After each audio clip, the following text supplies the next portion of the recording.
Guys, we've got a special Viable 5 episode coming out this Friday with EA Sports FIFA launch. Make sure you watch. We've got Farrell Williams on there. It's going to be special. Stay tuned.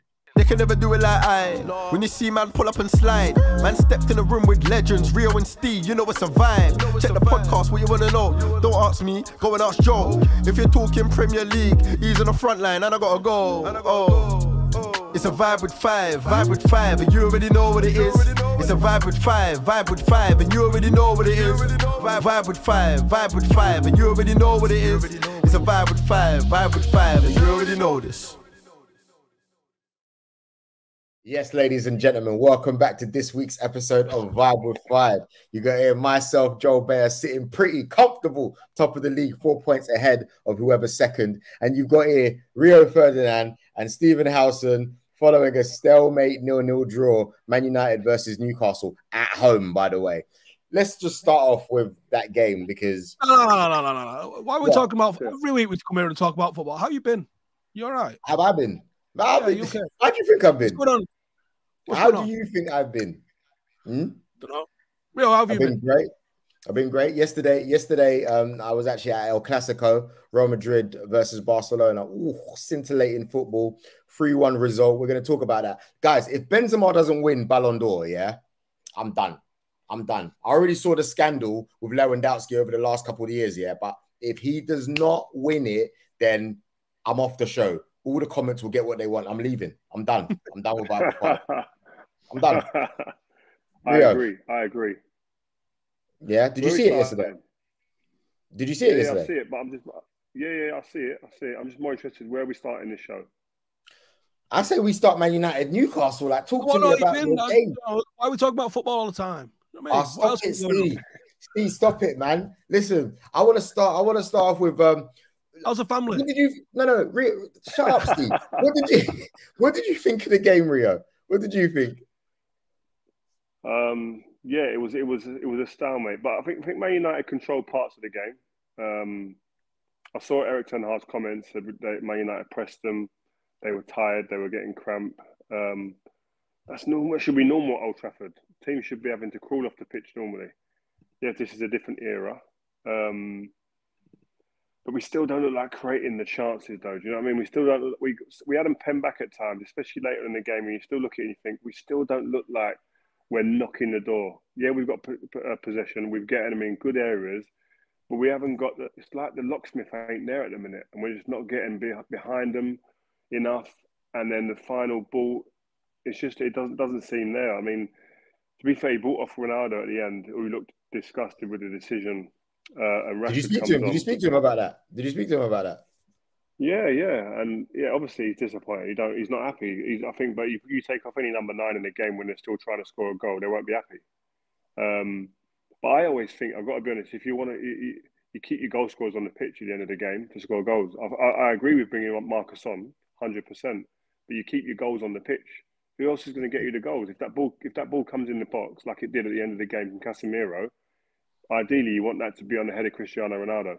You know what I mean? Marcus is a big chance for Marcus, but he didn't convert it, which is fine. But I agree wholeheartedly. Bring Marcus into the equation, but you don't take off someone who's your goal getter, your main chief goal getter at that point. But I think the manager seemed quite content with the performance, but it's still way off where he needs to be, which I think he'll probably admit that anyway.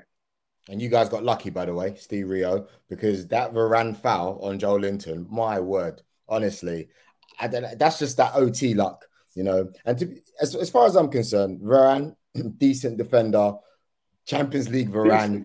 Decent. No, he's decent. I'm saying decent. Don't try it. We ain't seen what we've seen from him at Real Madrid, at Man United, so don't go there. He solidified the defense with Martinez this season, but it's not the same guy. I told you the other day offline, and I'll say it with my chest, take back the lantern, mate. Take back that whatever you gave him when he came on the pitch that day last season, yeah? And you handed over the torch, take it back, fam. Because as far as I'm concerned, yeah, I don't care. I'm doing a lot of chat today, Rio. Yeah, take it back. Yeah, you know, I think I don't think defenders are afraid of him.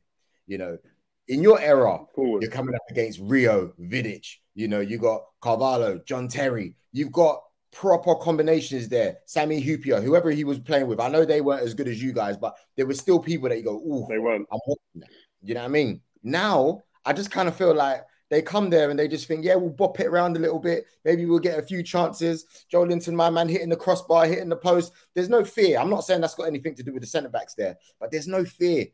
When I look at Old Trafford, I kind of think it's a jolly day out. You know what I mean? And for Newcastle, they've done well with it. They've had a great start to the season, but there's no fear. Steve, do you think teams fear Man United when they come to your ground? No. No, they don't. Certainly nowhere near they used to. But I think you're massively downplaying the fact that we're a couple of months in with a new manager. Last season, United playing out made me want to smash my head off anything hard, right? Yesterday, we played good football from the back. We moved it through the thirds with a high degree of quality and technicality. That little triangle in the centre of Martinez, Casemiro and Varane has just totally transformed Manchester United. We now look like we know what we're doing and we're capable of doing it. And it was at times yesterday in the first half where Newcastle was pressing the hell out of us and we were just bopping it. And we were so composed and we were so relaxed and it looked high-level football. And I remember turning around to the guy behind me. I was like, where's this been? I haven't seen this for a while. What United have done in a couple of months, I don't think you can underestimate. And I think people completely overlook it because we haven't had a spectacular win and we haven't really had like a massive sustained run of form. But we are playing really, really good football. We are. We're miles better defensively. We're playing on the halfway line and we look calm with it. We look like we can deal with it. This Newcastle team has caused everyone they've played trouble. They've not lost in 12 games or something like that. They was a good team and they came and did nothing to us yesterday. And I mean nothing. You can't say nothing. I just talked about the chances that Joe Linton had. You can't say that. On a normal day, he converts them, and Varane flipping the foul that Varane made on him is a pen. Then what? You can't necessarily say they did nothing to you. Joe, just because you've got a similar name, Joe Linton and Joe, yeah, don't back him to the hill. Joe Linton and finishing, and never on another day finishing because he's not a finisher. Don't ever say that. Why are we talking about someone hitting the post and not the back of the net? On another day, Marcus Rashford it's at home and we win. On another day, the referee actually opens his eyes, sees the foul in front of him, and gives it. On another day, the referee's paying attention, sees the ball has been played, and Cristiano Ronaldo's goal stands. Just because the officials aren't paying attention doesn't mean that these things didn't take place. Talk about that, Joe. Talk about that. Cristiano Ronaldo was clearly offside, though. But he was clearly offside. He was clearly offside. So what you meant when Sancho set him up? Who? No, when the free kick was taken and then Ronaldo ran up to it and it kicked in the goal. That I give. I don't know what the referee was on there, and I don't think the penalty decision with Sancho. The penalty decision on Sancho, has that not a penalty? What? The one where he dived, like he got shot in the air. It doesn't matter. It's irrelevant what he did. He was impeded. That's no pen, man. That's no pen to me. I'm sorry. I mean, it's 100% a pen. No pen. Even the one on Ronaldo. Anywhere else in the ground, the one on Ronaldo is a free kick anywhere else outside the penalty area. I think we question Erik ten Hag's decision for taking off Ronaldo. Like Rio lightly alluded to in the beginning of this chat, you don't take off the bags, man. Because if you take off the bags, man, those two chances, the one that Fred misses and flipping Rashford's chance, you win the game. Let's talk about that because I see those decisions. Hang on, I haven't finished the game yet.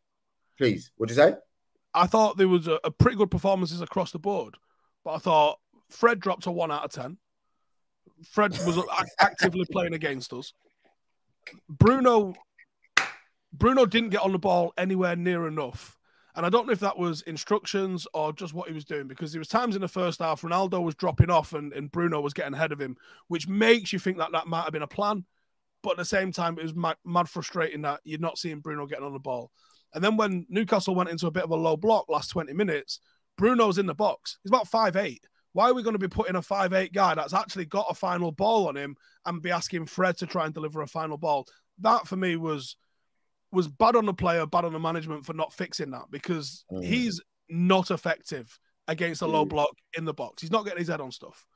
But he is effective delivering that final ball, which we didn't see. the creativity wasn't there. And I think it shows, one, how good Christian Eriksen has been for us this year, that we missed him so badly yesterday. He would have unlocked that door yesterday for us, no problem. The drop-off from him to Fred is vast. But what I don't understand is, I could tend to agree with maybe not taking Ronaldo off, but actually, he was anonymous. Him, Bruno, Fred didn't do a lot. And Sancho... But Steve, the difference is with Ronaldo, he can be anonymous, but he'll get you a goal. He'll get you the winner. That's his job. And even myself, anyone can see that. It don't matter how old it is. The guy can be 50, bruv. Like, if the ball lands on his feet or on his head, that's the man you want. I don't remember the last time I saw Rashford header. Oh, like, yeah, that's who I want there in the box. It don't work like that, bruv. It don't work like that. You know, so as far as I'm concerned, we need to start questioning the manager. We do. We need to start questioning the manager's tactics. If I was a Man United fan, that's all. Do you know what though, Joel? That's an Arsenal man reaction. Question your manager. You were asking for Arteta out, and now you're trying to give him a 10-year deal. Like, that's the difference with us guys. We're not. Oh my God, we've got to get him out. He's having a bad one. Listen. He just yesterday. Give him the credit. When Ragnick was there, he was ready to fire him off, mate. The contrast between how you were between Ollie and Ragnick. After time. Yeah. No, I gave them both time. Ragnick got time, Ollie got time, and when it's the right time to be said, then I say it. Not the same time, lads. Not the same time. My only question with it this week is that, like, you've got Kobe Mainoo, you've got Zidane. The evidence that we saw of Zidane in pre-season, which is all we've had to go off, was that he's more than capable of filling in. Why he didn't come and fill in and just shore things up, because Fred was just all over the gaff yesterday. And the game wasn't the type of game for Fred. We needed someone that could play a ball, someone that might be able to go past someone in midfield. That's not Fred's game. And we didn't have that at all. Like, if anyone, like Zidane looks eerily similar to Christian Eriksen, not on the same level, obviously. But he's never going to get on the same level if you don't give him an opportunity. What's the point in having these kids on the bench week in, week out if you're not going to use them when you need them? Do you reckon he makes a difference against Newcastle, though, Steve? That's the question. I reckon this is an on-form Newcastle, by the way, because you sound like a Man United fan just wanting, like, your wishes to come true. But let's take it for what it is. Is he making a difference against Newcastle? Joel, stop trying to phrase this. I'm asking you. I'm not saying yes or no. I'm asking. No, you're asking me to phrase it in a mad reaction. Does Zidane Iqbal make a difference against Newcastle? No, Zidane Iqbal improves what Fred delivered against Newcastle yesterday, though. Okay. I've got no qualms about saying that. So would Charlie Savage. You know, what we've seen of these guys so far, they would have improved on what Fred... I mean, look, I don't think Fred deliberately went out there to have a stinker, but it just seemed to me every single thing he did was a bad decision. You know, when he was in shooting positions, you just think, not you.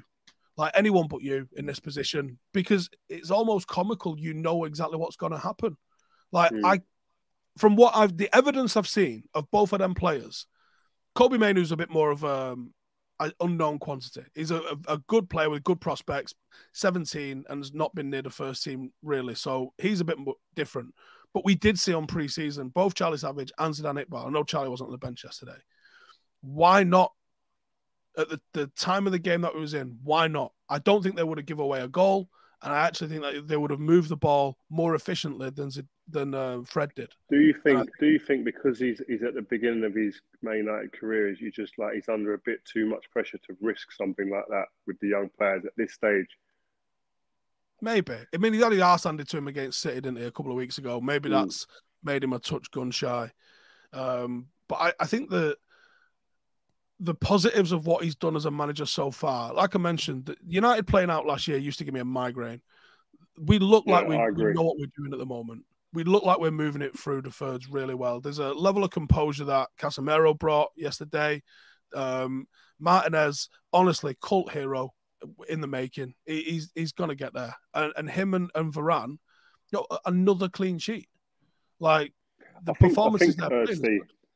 Steve, I think up to the final third, we're looking more like a team that knows what they're doing. Right. I have to say, before Erik ten Hag came, and probably in the first 2 games of the season, I was thinking, like, what is our identity? That's all I said last year. The common theme of these conversations for me was like, we have no idea of a philosophy or an identity of way of we play. now you can start seeing it starting to come through. You listen to Casemiro's comments the other day, after the game, talking about the way that they're trying to play. There's a style that they're trying to get to. The manager's trying to implement. And obviously, these things take time. You can't expect the manager to come in overnight. It all just changed. Listen, Tuchel came into Chelsea. Everything changed. And they went and won the Champions League. That's like a 1 in a million kind of scenario. It doesn't happen all the time. You have to have an element of luck. You've got to fall, right managers got to come with the right players, etc. And timing's got to be bang on. Here, confidence was a real low ebb. And I think that he's trying to build. And I think we have to just give him the time. I think up to the final third, things are looking a lot better. I still think final third area, we're still saying, let's just give it to him. Hopefully he does something. Give it to him. Hopefully he does something. And I think that's, once he gets past that and unlocks that element, then we've got a chance of looking at it as a whole and going, okay, where are Man United at? Positionally, we look good. My seat in the Stretford end's high up on the second tier. So you get like a proper tactics board view and can see, you know, the full width of the pitch and the depth of the pitch and see the position of everyone. And when we're attacking, the shapes that we're making as a team, to me, look textbook. They look excellent. You know, you're not going, why are you over there? We're not too narrow. We're not too wide. There's a good spacing amongst everyone. We're using switches. We look like we're doing the right thing, but that final ball just isn't there. There's a little bit, maybe a lack of movement, and a little bit slow getting it into the final third as well. It's a little bit methodical getting it there, which means that opposition gets to sit back. But also as well, when you get opposition like Newcastle, in my day when we played, and I think it's been the best teams this happens, in the final third, teams are sitting back with low blocks, big numbers in around the box. Then it comes into either creating 1v1s or 2v1 overloads out wide, which City do better than anyone else, We don't seem to have the imagination in those areas. Like, we used to give it to Anani, give it to Giggsy, give it to Bex even, give it to Antonio Valencia, give it to Cristiano when they're wide and say, right, get them in a 1v1 situation, either with a good ball from Scholesy, Carrick, etc. Get them 1v1 and say, right, do your thing now. Go on. At the moment, I don't think we get sometimes in those positions, and unfortunately for us, I think our wide players are actually turning away from that. They're not killing fullbacks. They're not skinning them. Like, you're used to seeing that the best teams, the wingers, get people 1v1. They wait for that moment in a game. They might only get 2 or 3 moments in a game where they stand that fullback up 1v1. Saka does it as well as anyone at the moment in the league. They get them fullback 1v1. They say, right, I'm going to ghost you. And at the moment, our wide players aren't doing it. I think lots of their game, parts of their games are really working functionally. Other than the City game, defensively getting into a good shape, they're doing well. But it's when we have the ball and we want them to then do that little bit of icing on the top, the cherry on the top stuff. We ain't getting that right now at the moment. And that's what you need sometimes to create that space. And all of a sudden, they're behind their defence. Then the likes of Cristiano, Rashford, etc. can come alive and get your goals. Bruno come in late, etc. And we ain't getting that at the moment. Anthony did well yesterday. Last couple of weeks, I've been saying really like most aspects of his game. I want to see him run at his fullback, and he did that yesterday. He did it a lot, and he looked so up for it yesterday. It was good to see how. Then it was down to final ball. Then it was down to final ball. Yep, and the final ball wasn't there from him, but he was going past the fullback and taking him on and trying to get around the outside, and he looked aggressive yesterday. I was impressed. It was Dan Burn, who's 7'4", who ain't quick on the turn, but he's still doing it. He's still got to do guys. it. Quick one before we move on. I want to know. We're wrapping up now. Are you guys ready for Spurs then? You know, that's coming up on Wednesday evening. Are you ready? Yeah, we've got to do a reacts to that show, I think, as well, because I think it's going to be a good one. I think it's always eventful when we play against Spurs. And I think, listen, Conte, Spurs, Kane, Richarlison's out, injured, by the way. So, listen, I think the game's there for us to win. I think it'll be tight. I don't think it'll be a free scoring game, but I think there'll be some stuff going on in there that we'll be able to go, you know what, we're able to react to. But I don't know, it depends. Is Rashford going to start? Is Cristiano going to start? Will you go with the same team? It'd be interesting to see. But listen, I don't think there's much between the teams.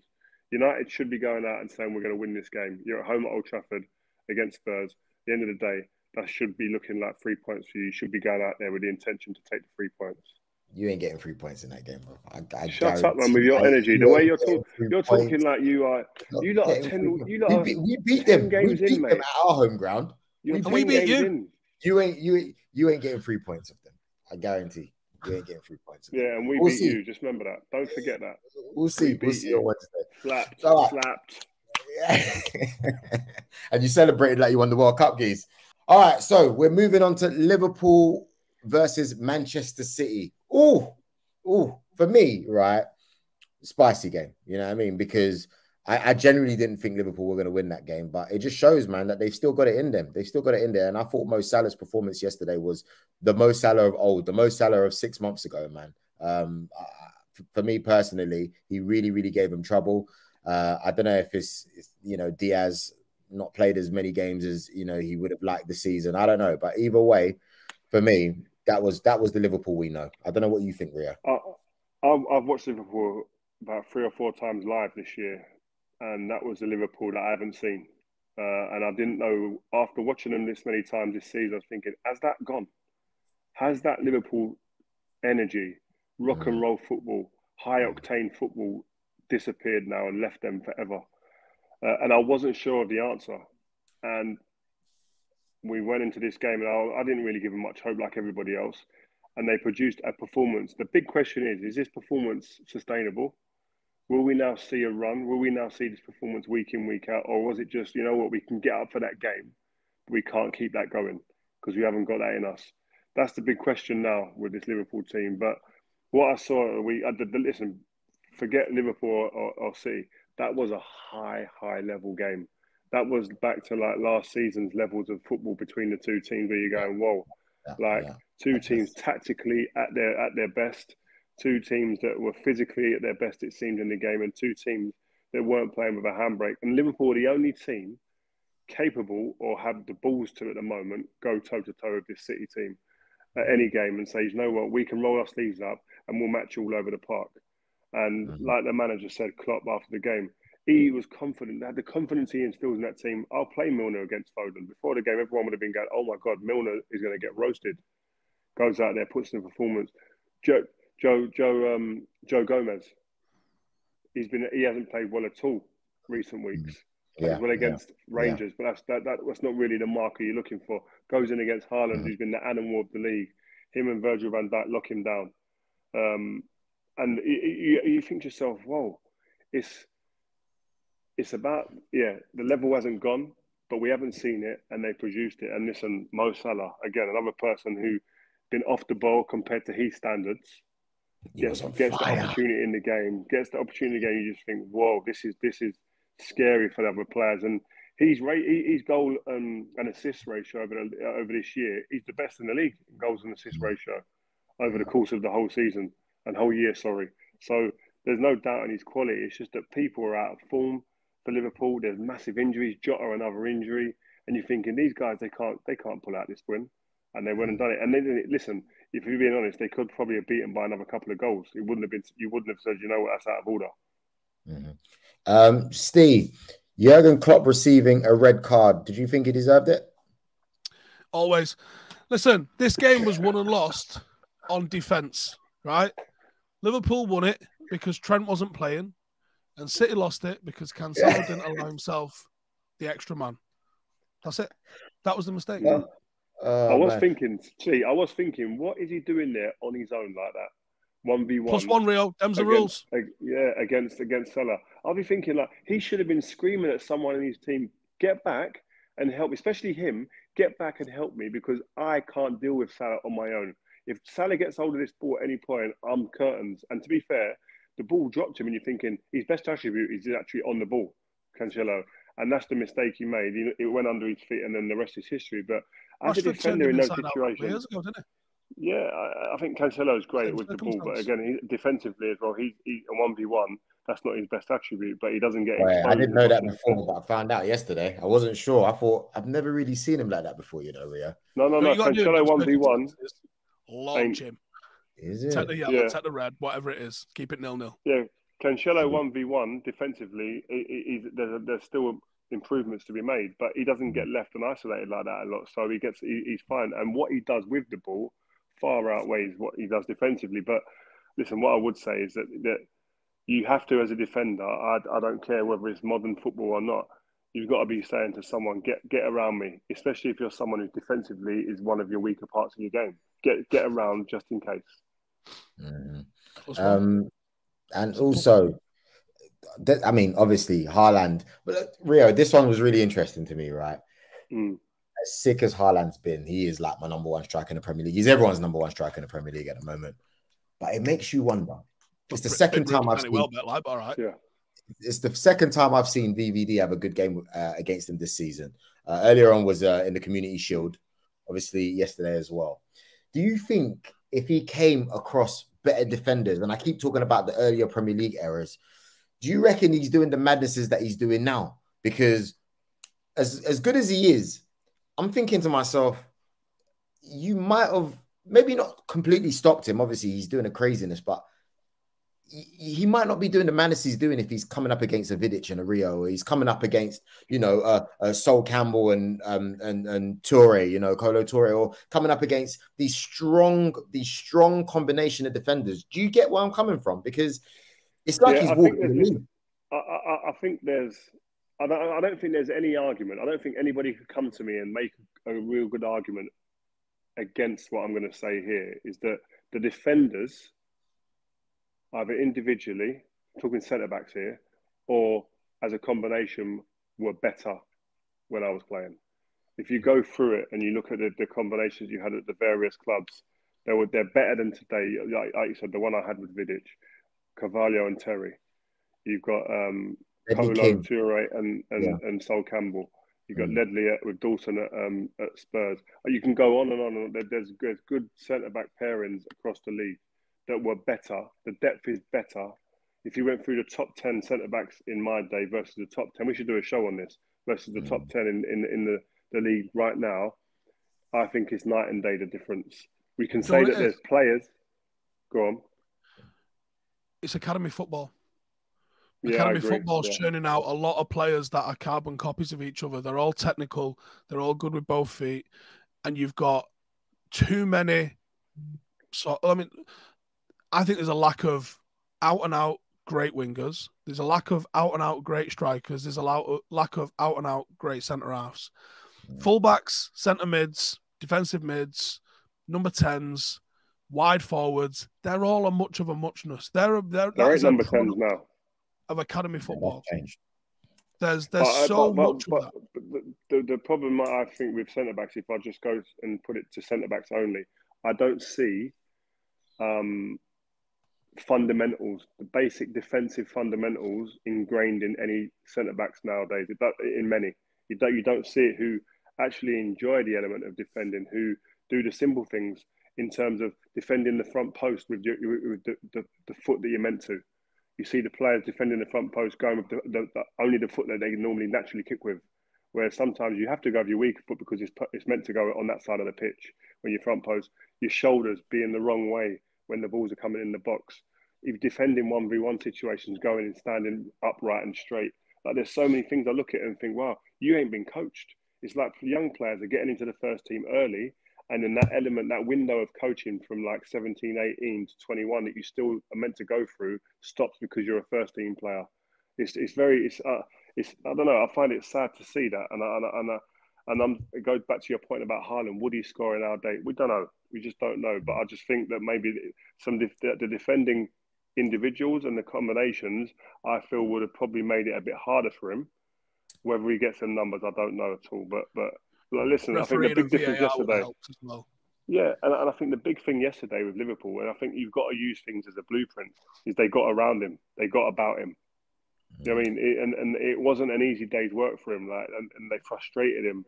And I thought Gomez was the best one out of the two yesterday. Well, he got man of the match, yeah, and so you've seen a blueprint, and that's why I think again, young players watch games, watch live games, watch football, see who does things the best. Take it into your own game. Pep Guardiola. Sorry, Steve.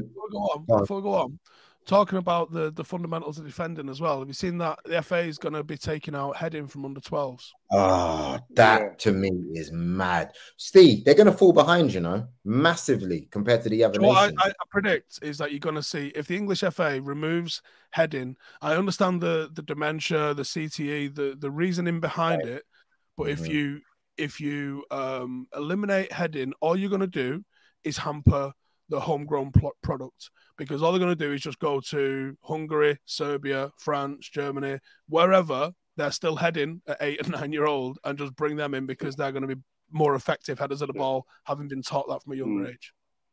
That's crazy, man. Yeah, I'm not a fan of that. Before we move on, Rio, did you see Pep Guardiola's comments basically saying, this is Anfield. Every time you come here lately, unfortunately, this is Anfield. The referee said, play on, play on, play on. Then there was thousands for millions like this. And then obviously Pep was playing up to the crowd. I always think it's a bad idea playing up to the Liverpool crowd, you know, Rio, because we saw that with... Who done it before? Arteta done it before, didn't he? Yeah, we saw what happened last time. Yeah, look. You want to say it all faster than that. Yeah, it was Arteta. But he's learned from that. Do you think that made a difference yesterday? I think so, yeah. I think, but I like it. I like the subplot. I like that it's animated. It's another story, another layer to the show, man. I love it. But it's, I do think he said before that the crowd was quite calm. The game was calm to a certain extent before that. When he done that, the players feel that, man. You feel on the pitch when the stage reaches like, whoa, what's the difference in the volume? There's a spark, and sometimes it's a tackle or situation in the game. And yesterday it was the manager on the side of the pitch, and I'm sure that maybe would have contributed to where it went. Steve, did you manage to watch the Arsenal game yesterday? Leeds Arsenal 1-0. No, I saw that it got delayed. I was at Old Trafford. Well, I saw that kickoff got delayed because Leeds hadn't paid their electricity meter or something. Yeah. Is that what it was? Time's hard. It's cost of living's gone up, so it's understandable. Yeah, man. You would think that might matter. Yeah, no one cares. Go on. What do you know? You were lucky. You were lucky. But you know what? Joe? Yeah. Joe, it's a good sign for you lot. To win a game like that, you have to say... Yeah, you're going to win the league now, yeah. That's what's going to happen. Shut up, Steve, really man. Let my man give us the praise. You know, it don't happen all the time. Go on, Rio. Carry on. I'll give you your praise. You win a game that you maybe shouldn't. Leeds, I thought, if they continue the way they are, they'll be all right. They showed a lot of good signs. But you need an element of luck. You need your keeper to play well in those situations as well. But at the same time, for Arsenal, if I'm an Arsenal player in that dressing room, I had many times where you won a game and you thought, you know what, lucky to get away with that. But it's just another tick in the box, and you're going, right, well, that's something. That's a game Arsenal would have lost 2 or 3-0 in years gone by. So, and I'm sure the team talk or the debrief on Monday would have been that, guys, we didn't play well. There's a few things we need to iron out, and I ain't happy about this. But the best thing about that is we would have lost that before, and we didn't. So we're making moves in the right direction. I think that's where Arsenal Football Club are at the moment. Moving in the right direction. Arteta's drawn on his whiteboard after it. Bro. October's looking all right at the moment.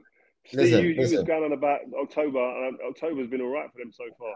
Bro, what's the forfeit? What's the forfeit? Come on, there has to be a forfeit. Huh? Well, let's see where you finished.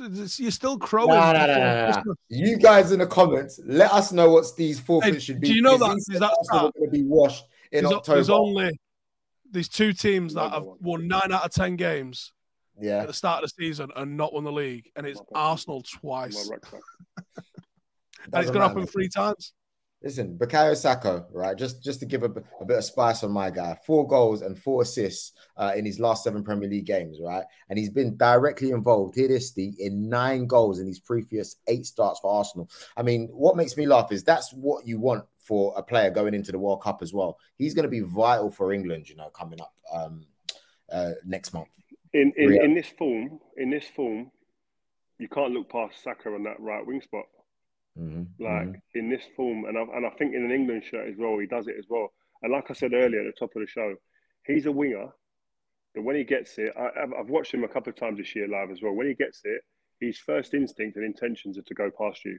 Yes. He wants to attack the fullback. And we spoke to Nani, remember? And he said that was his intention. As soon as when he got the ball, 1v1, his intentions was just go and beat the fullback. And I love that about him. He's got no fear. He's playing with a bit more maturity every time I see him. And listen, he's in a good vein of form at the moment with a club that's playing in a good vein of form, and he's confident. And if he's in that mode of getting into the World Cup, I don't see anybody starting in front of him on the right-hand side. Gabriel, red card. That's our liability there, isn't it? I know he played well, but that guy, I'm sorry. The liability on or whether he stays on or gets sent off anyway. Why? He's like a you know, your centre backs. You don't want your centre. You know, centre backs. You don't really want to be talked about a lot during a game. If you could just go through games and just put an 8 out of 10 in most games every week, you're flying. But every week he's in the headlines. He's in the next underneath the headline with a little bullet point next to his name about an incident. Oh, guys, we've got a new location for Rio. What are you doing? You teleported. My battery and my thing just went. I can't believe it. Anyway, listen, I'm in charge now. I'm charging. It's all good. It's all good. But yeah, you were saying about we were talking about Saka. No, Gabriel, right? He's in the news every week. It's not great, is it? You know. Hopefully we can replace him. Yeah, no, I don't know if you want to replace him. I think sometimes that energy, that someone, as much as you call it maybe a liability, but he's performing. I think time will tell if he's someone you want to stick by. I don't like emotional defenders. I always say about centre backs. I don't like emotional ones that get caught up in the moment in games. They leave you sometimes, obviously, with a man down at times, and can be a bit impulsive and jump out and make mad decisions in big moments. So if he can grow out of that, you've got a good player there. Who was an emotional defender you played with that you just thought, oh, allow it, bruv? You'd assume Titus Bramble. Titus Bramble. Who's emotional defender? Trying to think. I can't think off the top of my head who's an emotional defender. Micah Richards. Nah, Micah Richards. What are you saying him for? Because I think in the beginning of his career he was sound. I think near the latter years, especially when he was at Villa, like, bruv, you didn't know what my man was going to do every week. It's mad. I can't think of that. You've just thrown me with that question, but I'll come back to that when we talk about the top 10 defenders or the best defenders this era or the modern era now or my era. Yeah, come on. Steve, do you want to talk about Chelsea? Graham Potter? Steven Gerrard? Aston Villa? Go on. I got some things to say, and Rio's just totally glossing over this subject because they're his two mates. Old Frank, who's on speed dial. He never gets told, does he? And Stevie G. I told y'all he was gash. And that squad that he's got, it's outperforming or should be outperforming the results he's getting. This, what happened to the cool stare that he had? Yeah, staring a crowd out. Delivers 0 points. Does a cool stare. Hands in the pockets. Walking out dead cool. Behave yourself. Right? I guarantee I'd win the league in Scotland with Rangers. No problem. He said this on the team chat yesterday, by the way. No problem. You're joking. But you know, you can't really say that because that didn't manage Rangers or Celtic to win the league was Fergie. Yeah, but Celtic were dominating those days. Celtic were dominating. What he did some sort of job when he went there, you know. It's not like he did nothing. But I agree with you. You got to respect that. Yeah, you do. You do. Celtic looked like they were going to go and win the league like for the next 20 years, the way that they were going in that league.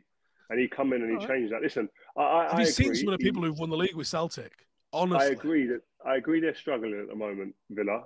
They're struggling to get a result. Do you know what? Up to the final third and converting chances, they've actually looked all right at times. They're not converting chances. I think if they had someone up there who've been converting the chances, they missed a lot of chances. Even the game against Chelsea at the weekend, they had a couple of chances before the goal went in. First goal would have changed the dynamics of the game. But listen, you live and die by results, and I think like you said, Stevie and Frank at the moment ain't getting the results that are required, and will remain to be seen what happens with them. My former gaffer Rio. Far too political an answer. Talk about Tyrone Mings defending. Honestly, it's a crime. Well, we'll talk about that when we do the centre halves of yesteryear and today. my former gaffer, anyone in the top 10, honestly. My former gaffer is an Aston Villa fan, and he's calling for Stevie to go, you know. I can't lie. He's been Andy Brogan. He is like, he messaged me yesterday, and he said, he said something like, what is going on with Stevie G? Yeah. Like, he basically said he's only in the job because of his name. That's what he said. So deep down, I'd love them both to be back on the sofa with me with BT. Me being selfish, I'd love it. But at the same time, I want to see my old football teammates do well. So, but I think if whenever it's deemed for them to be time, and if it's the right decision, then so be it. It's a game where you've got, again, results will determine what happens. So I don't think their names will save them from the sack if they're not performing. It is, guys. Captain, please tell me that you've heard somewhere through the grapevine that Gerrard is getting the sack. He's got to go. Yeah. Yeah, mate, that's out of order. Is that Steve with a voice tuner? Nah, that's Andy Brogan. No, it must be Steve. Must be him and Steve must be talking. But yeah. Anyway, that's honestly, the debate about who was the best midfielder, Lampard, Gerrard, or Scholes. You just flip that and go, who is the worst manager out of the three of them? Because the three of them have just shit the bed, aren't they? Oh man, but Mount did well. Gerrard's actually won something. Frank Lampard got gifted. All of the loanees that he got when he was Derby manager achieved nothing. Then got a Chelsea job, achieved nothing, and then picked up an Everton job. Honestly, you could put Roy Keane in there as well, probably in great midfielders like that. He did pretty good bits though at Sunderland. Roy Keane, he did do bits with Sunderland. Yeah, but Stevie done good bits at Rangers. Exactly. It's about the same level I'm managing in. Yeah, but see the bias kicks in there. I see it straight away. All right, look, before we move on, getting out of the Championship as a manager with Sunderland is tough going, right? And that's an achievement. And I think anyone that's done that needs a little bit of credit. Gerrard and Lampard. By the way, someone who is at a different end of the spectrum, Graham Potter, whose journey has been so different to those four guys we just mentioned, is doing well. He's gone in there and he's steadied the ship. I was speaking to a few players like Danny Welbeck and who played for him, and Ashley Young last night on the WhatsApp group that we've got, who's played against him, and says that the amount of preparation that this guy does in formations and being able to be agile mid-game to change and flip formations to suit the opposition, he said it's mesmeric, it's crazy. So he's doing real good stuff there. And I think what he's good at as well is he's not only good at like implementing the playing style, but he's good at educating his players. They go into games fully informed and with the ability to flip in and out of different formations, you know. And for me as a player, I was asking the lads a question yesterday. I don't know if I'll be able to do that, you know. The way I was brought up, I don't know if I'll be able to have too much information like that to flip in and out of formations in the game and to be as like open to all that. But I think this player nowadays is brought up very different, so they're all more well equipped. Joe, 10 years ago was it? Hang on, was it 10 years ago? Well, 11 years ago. He was managing Leeds University. Mad, crazy, it's unreal. You could be Graham Potter, Steve. Yeah. I'm better than Graham Potter. I got a better win rate. Steve, you wanna move us on? Talking about Frank Lampard and very, very quickly because I'm trying to wrap this up. But yeah, what's your thoughts on him so far? Obviously, Spurs beating Everton 2-0. Harry Kane and Højbjerg with the goals. For starters, me and Rio disagree on this, but that was a dive.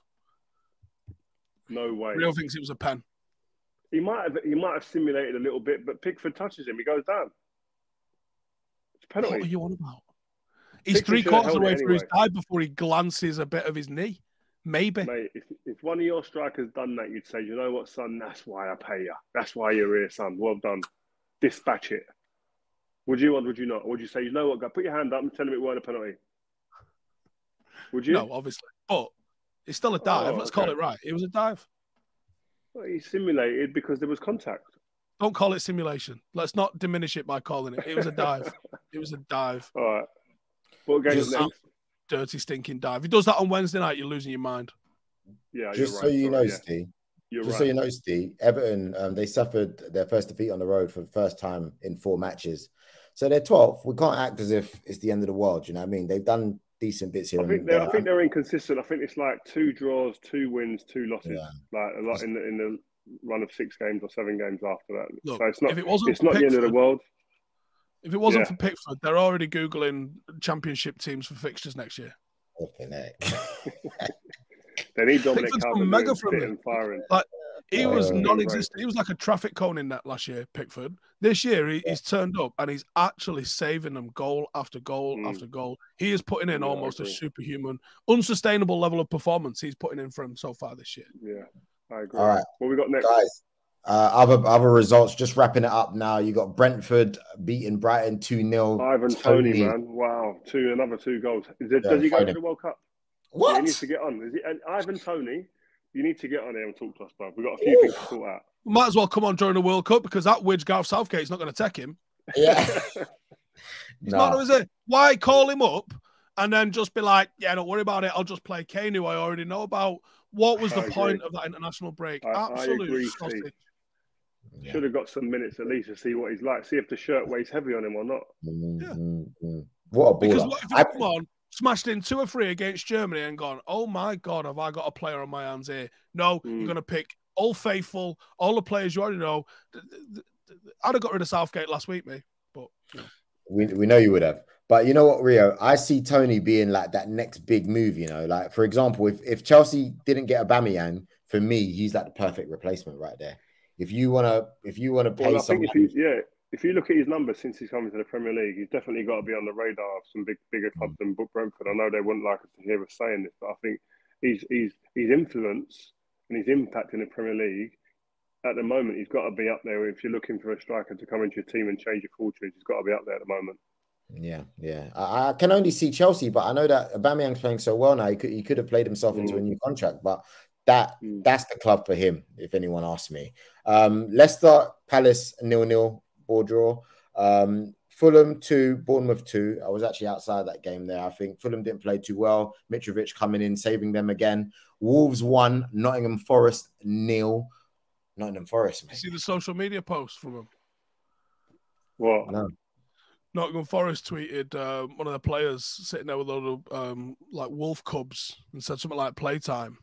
After the game, Wolves tweeted like a chopped down tree and put playtime's over. Yeah. Wow. I love that. Forest are down, man. Forest are gone. Wolves. Forest are gone. Forest are in trouble. I think if them or Leicester escape relegation, something insane has happened. Before we move on to the next bit, I want to ask you this about, because the World Cup sitting right in the middle of the season. Now, typically in a regular football season, we have the Champions League final, all the players go on holiday. If there's a World Cup on, obviously or a Euros, the players go and get ready for that. They do what they got to do at the tournament, and the players that have been left behind either start work with one-to-one coaches, or they come back into pre-season, and those that have been at the tournament arrive a little bit later. You start your friendlies, you start your season. It's kind of a tried and tested kind of thing. But the World Cup being November, December, we know that there's European fixtures 8 days before the start of the World Cup, which is mental because the preparation levels are going to be all over the show for each different national team.